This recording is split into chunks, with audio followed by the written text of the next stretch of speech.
Ken Saro-Wiwa, A Voice for Justice.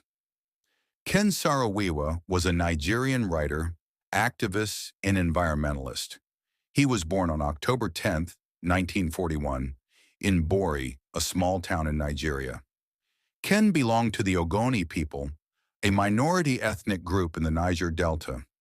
His life was full of struggles, but he became a symbol of courage and justice. Early life and education. Ken Saro-Wiwa grew up in a family that valued education. He attended the University of Ibadan, where he studied English.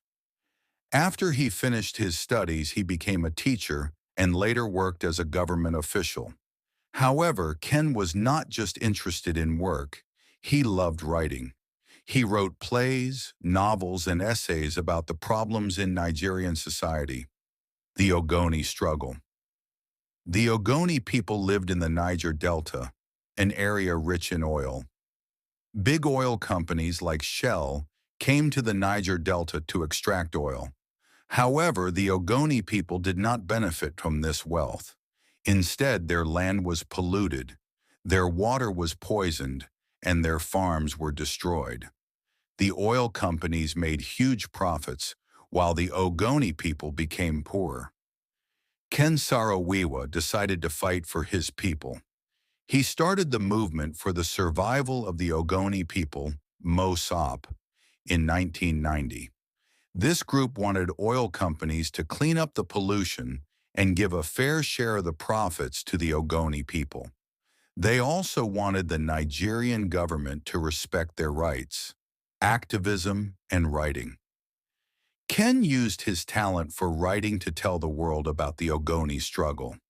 He wrote articles, gave speeches, and even produced television shows. His work was not just about the environment, it was about human rights. Ken believed that every person had the right to live in a clean and safe environment. One of his most famous books is A Month and a Day, a Detention Diary. In this book, he talked about his experiences as an activist and the challenges he faced. Ken's writing was powerful because it told the truth. He showed how the actions of oil companies and the government were harming the Ogoni people. Arrest and trial. Ken's activism made him a target. In 1994, he was arrested by the Nigerian government along with 8 other Ogoni leaders. They were accused of causing violence, but many believed these accusations were false. The government wanted to silence Ken because he was speaking out against injustice. The trial was unfair. Ken and the others were not allowed to defend themselves properly.